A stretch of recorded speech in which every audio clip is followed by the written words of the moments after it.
Минато неделниот сајбер напад со помош на софтверот ransomware врз илјадници компјутери во стотици земји, колку и да е незапамтен и застрашувачки, не ќе биде ништо во однос на она што би можело да се случи, предупредуваат стручњаците. Нападот со кој досега, како што соопшти Европската полициска служба Европол, биле погодени 200.000 организации и компании во најмалку 150 земји, би се проширил побрзо да не бил случајно запрен од млад истражувач во таа област со активирање на програмата за гаснење на лошиот софтвер. Се оценува дека тоа било најголем напад досега. Покрената истрага по одговорните за овој напад. Европол во неделата соопшти дека е прерано да се каже кој стои зад нападот и со каков мотив. Нападот почнал на 12 мај, пошто била нарушена работата на болници, банки, продавници, училишта и владени агенции.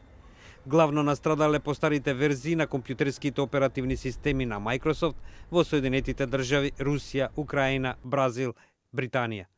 При тоа биле погодени и фирмите како FedEx, Nissan, Deutsche Bahn, како и стотици болници во Британија. Станува збор за блокирање на компјутерите, а за повторен пристап се барало од жртвите да платат од $300 до $600. Председателот на Microsoft Бред Смит вчера обелодени дека истражувачите заклучиле оти нападот бил развиен преку алатка направена од Американската агенција за национална безбедност, која била објавена на интернет од хакерите во минатиот месец.